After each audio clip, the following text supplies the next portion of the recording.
So there are many forms of leadership. Looking at, first of all, servant leadership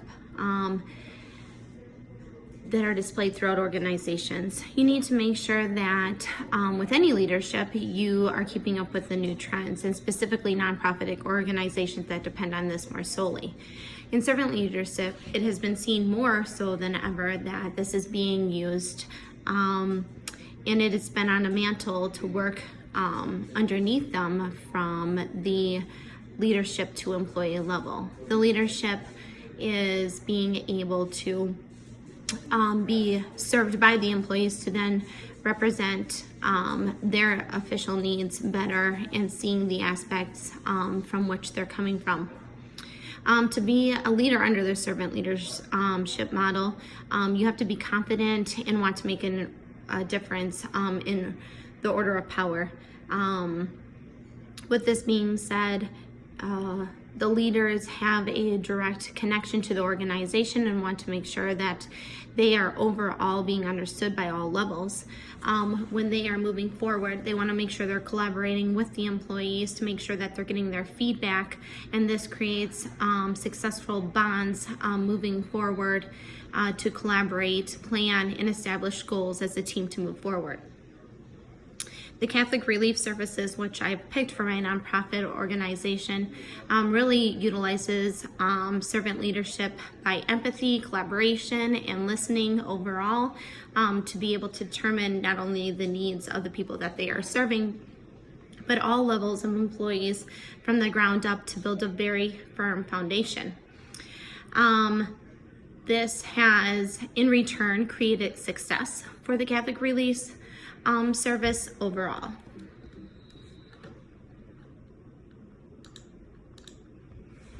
Moving on to the Catholic Relief Service, they are a Catholic service that provides services to people that are mostly from third world countries and has an empathy for humanity overall. With this being said, it started as a nonprofit and has continued to be a nonprofit, and it makes sure that it hits the vulnerable groups of people throughout the globe. Not all relief programs solely rely on the servant leadership model, and the Catholic Relief Services definitely stands out in this aspect related to its success, the feedback they've gotten for the people that they serve overall, and their employees, and the firm foundation that they have had. The CEO, Sean Callahan, believes that there is many less fortunate people around the world who need assistance in order to survive this, and he, with a great deal of supporters, have really focused on the Catholic relief funds that go to the third world countries, and getting a grasp out of servant leadership to make it successful. Within the Catholic Relief Services, its main things is incorporating empathy and listening into all aspects of their leadership.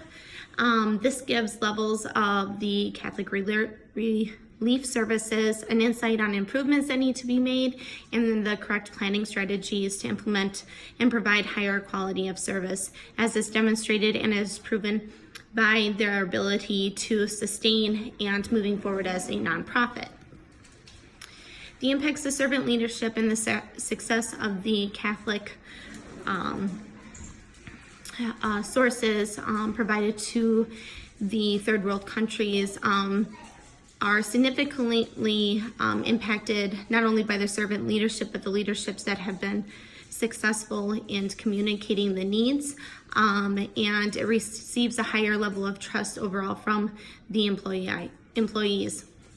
CRS also emphasizes its open communication to create an open dialogue between not only the leaders of the global countries that rely on their services, but also to their employees, and creating a platform and planning, implementing, moving forward with plans to better improve their services overall. As a team, they are successful of the rollout of all new implementations, and this is mostly done to the servant leadership model.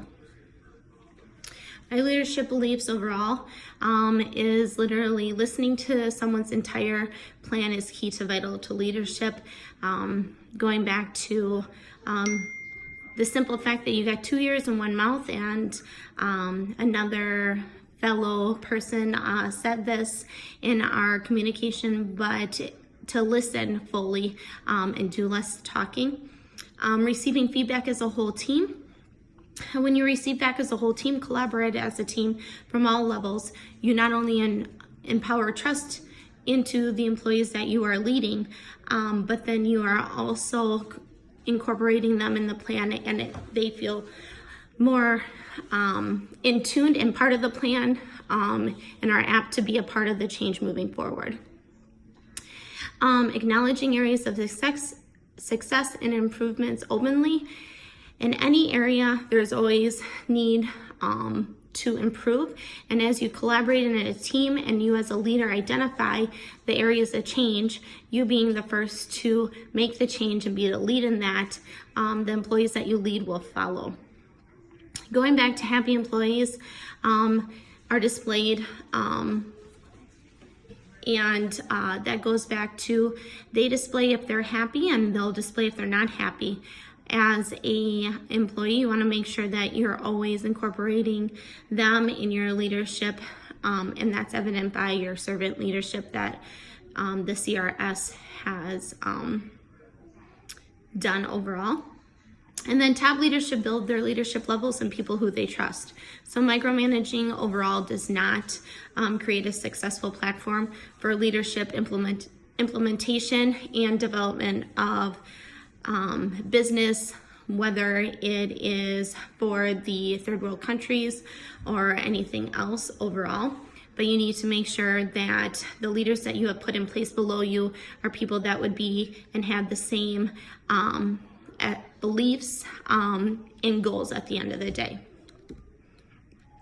So at the end of the day, my conclusion is organizations that use the servant leadership module, I feel, have an overall foot forward than the people who do not use this. It is used in nonprofit organizations more and is becoming a bigger trend. CRS is a great example of how the servant leadership module has been implicated and then re-advised throughout their journey. CRS has found that using the servant leadership style has created loyalty from their employees and customers, all while accomplishing the things that they've set out to do. No one gets the job done overall just by themselves, and I think it is clear in the CRS servant leadership module that they have set up that it is more clear than ever.